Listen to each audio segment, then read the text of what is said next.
Samastipur seat है, 2 मंत्री और उनके बेटे और बेटी वहाँ पे चुनावी मैदान में, रिजर्व सीट है। समस्तीपुर की बात करते हैं तो श्यामभवी चौधरी लोजपा रामविलास की प्रत्याशी है वहाँ पर, और दूसरी तरफ में वहाँ पर जो है सन्नी हजारी जो कि कांग्रेस के प्रत्याशी बनाएंगे। बहुत अंतिम वक्त में सन्नी हजारी के नाम का ऐलान किया गया वहाँ पे, और ये उनके लिए कितना नुकसान फायदा कर रहा है इस पर हम थोड़ा बात करेंगे। समस्तीपुर की बात कर लें तो समस्तीपुर सीट पे पिछले बार 19 में जब चुनाव हुए तो रामचंद्र पासवान चुनाव जीते गए वहाँ पे, उनका निधन हो गया अचानक से। उसके बाद उस सीट पर जो है उनके जो बेटे हैं वो चुनाव लड़ते हैं वहाँ पे, प्रिंस राज, और वो उपचुनाव जीत करके वहाँ से आते हैं। लेकिन क्योंकि चाचा और भतीजे के बीच में जो लड़ाई थी उसकी वजह से चिराग गुस्से में थे और उन्होंने ये सीट छीनी, और छीनने के बाद वो समस्तीपुर की ये सीट थी वो श्यामभवी को देते हैं। श्यामभवी अब हैं कौन? अशोक चौधरी बिहार सरकार में मंत्री हैं, नीतीश कुमार के बेहद खास लोगों में से एक हैं, उनकी बेटी हैं। किशोर कुणाल जो कि महावीर मंदिर के प्रबंधक हैं, उनकी बहू हैं।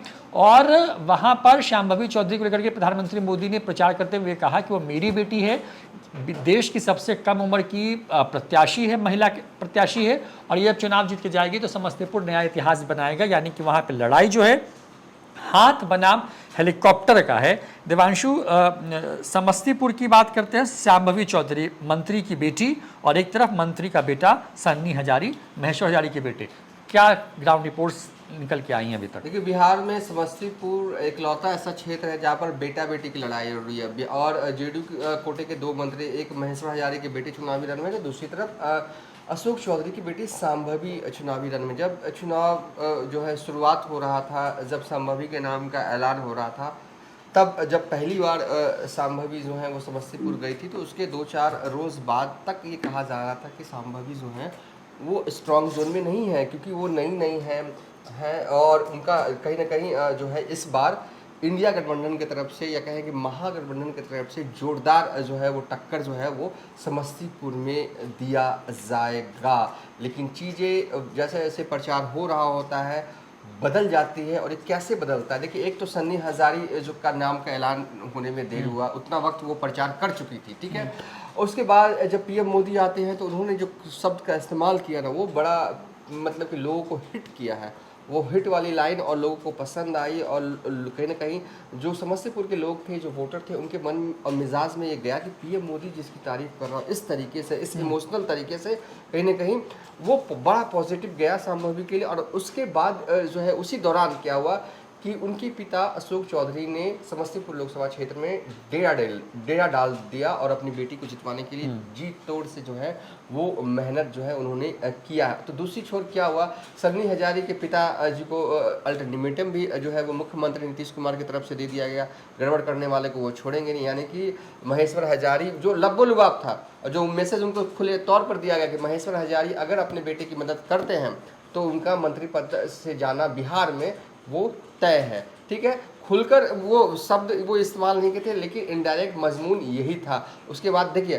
बेटे के लिए वो भले ही अपने घर के कमरे के अंदर से किसी को फ़ोन कर रहे होंगे, लेकिन घर के बाहर जाकर वो अपने बेटे के साथ खड़े भी नहीं रह सकते थे, ये आलम जो है वो हो गया। तो ऐसे में ठीक है, अब है महेश्वर हजारी है जो है लंबे वक्त से स्थानीय विधायक रहे हैं, उनका इलाके में प्रभाव है, मैं इससे इनकार नहीं कर सकता। हाँ, खासकर सन्नी हजारी भी जो है वो परिषद में रहे हैं वहाँ पर, तो कहीं ना कहीं इम्पैक्ट है। लेकिन शांभवी अभी भी मुझे लग रहा है कि यहाँ पर स्ट्रॉन्ग जोन में है। इसलिए स्ट्रॉन्ग जोन में है, एक तो इंडिया महागठबंधन की तरफ से जो उम्मीदवार थे उनके पिताजी ही प्रचार नहीं कर सके, क्योंकि वो जेडीयू में है, ठीक है। नीतीश कुमार के अल्टीमेटम, मोदी ने जो इमोशनल जो बातें कही शांभवी के लिए, वो दोनों बहुत ही प्लस गया है। और कहीं ना कहीं शांभवी एज है, और शांभवी ही मुझे लग रहा है कि यहाँ से जीतेंगे। अकेले थकेले पड़ गए सन्नी हजारे। तो समस्तीपुर में 2 चुनाव हुए 19 के बाद, एक 19 में और एक बार फिर से बाई इलेक्शन हुए वहाँ पे। रामचंद्र पासवान जब आए थे तो 60% वोटिंग हुई थी वहाँ पे, और जब प्रिंस राज वहाँ पर आए थे तो 70% वोटिंग हुई थी। और इस बार भी वहाँ पे 19 वाले ही फॉर्मेट पे चुनाव होता हुआ नजर आ रहा है, करीब 60% के आसपास में वो आंकड़ा पहुँचेगा। और क्योंकि महेश्वर हजारी को नीतीश कुमार ने एक तरीके से कि बांध दिया, ये कह के कि अगर जो हमारे प्रत्याशी के खिलाफ इधर उधर करेगा उसको हम छोड़ने नहीं वाले हैं। और मोदी ने जो फील्डिंग सेट की शांभवी को लेकर के, इसका असर हुआ क्योंकि शांभवी खुद दलित समाज से आती हैं, महिला हैं, तो एक बड़ा वोट उस तरह से ट्रांसफर होगा। शांभवी की बात कर ले तो वो जो है पासी समाज से आती हैं, जबकि जो सन्नी हजारी हैं वो दुसाद समाज से आते हैं। दुसाद यानी कि चिराग पासवान का वोट, तो चिराग का वोट तो चिराग के प्रत्याशी को मिलेगा वहां पे, और इनके साथ ऐड हो जाता है पासी का भी वोट जो कि उनका अपना वोट है। और क्योंकि वो बहु एक भूमिहार परिवार की हैं, तो उसका भी वोट वहां पर जो है, जो अग्रणी जाति के जो वोट का जो वोट बैंक है वो भी इंटैक्ट होकर पड़ेगा। इसका मतलब क्या कि वहां पे लड़ाई है या क्लीन स्वीप कर रही है शाम? देखिए, आपने जाति की बात छेड़ी तो जाति को और थोड़ा विस्तार करते हैं इस क्षेत्र पर। देखिए, ये क्षेत्र जो है वो कुशवाहा और यादव बहुल क्षेत्र माना जाता है, ठीक है। दलितों की संख्या है, और इसमें क्या है ना कि यहाँ का यादव तेजस्वी यादव का यादव नहीं है। अगर होता तो नतीजे कुछ और होते।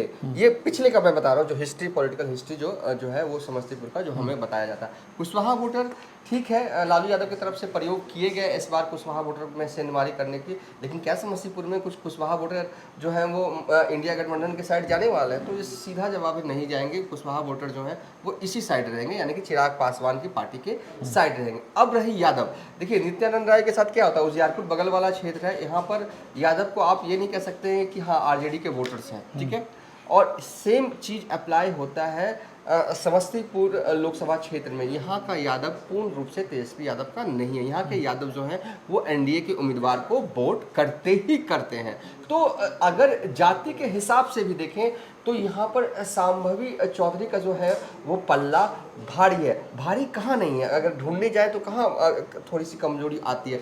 आती ये है कि सन्नी हजारी जो है वो जिला परिषद में रहे हैं, और उनके पिताजी कई दफ़ा जो है वहीं से विधायक रहे, तो उनका एक प्रभाव है। हालांकि पिताजी खुलकर प्रचार कर नहीं पा रहे हैं, जो भी वो फोन पे बस कर दिया गया है, अंदर ही, घर के अंदर ही। वो अपने बेटे के साथ कहीं खड़े होकर फोटो भी नहीं खिंचवा पा रहे हैं। तो ये आलम है। तो ये कहीं ना कहीं ताकत है महेश्वर हजारी के इलाके में, लेकिन उनको पैक कर दिया गया, ठीक है। तो कहीं ना कहीं सिमटा गया। जिला परिषद में है, ठीक है, सन्नी हजारी, लेकिन क्या एक जिला परिषद होने भर से कि आप लोकसभा क्षेत्र का चुनाव नहीं जीत सकते? आप विधानसभा में आप इन्फ्लुएंस हो सकता है, आपका पल्ला भारी हो सकता है, ठीक है, कांटे की टक्कर हो सकती है, लेकिन बात जब लोकसभा क्षेत्र की आती है तो वहाँ पर 6 विधानसभा क्षेत्र हो जाते हैं। तो ऐसे में मैं अभी भी कहूँगा कि स्ट्रॉन्ग जोन में, बहुत स्ट्रॉन्ग जोन में है शांभवी चौधरी, और यहाँ से सीधा लग रहा है कि शांभवी चौधरी जो है वो यहाँ से सांसद बनेंगी, और सिर्फ सांसद ही नहीं बनेंगी, देश की सबसे कम उम्र की महिला सांसद जो है वो बनने जा रही है। और जैसे ख्वाहिश, जैसे हसरत पीएम मोदी भी रखते हैं उनके लिए, वो ख्वाहिश मुझे लगता है कि वहाँ के मतदाताओं ने क्लियर कर दिया है। शांभवी चौधरी को वो जो है अपने इलाके की सांसद, यानी कि समस्तीपुर की सांसद बनाने वाली है।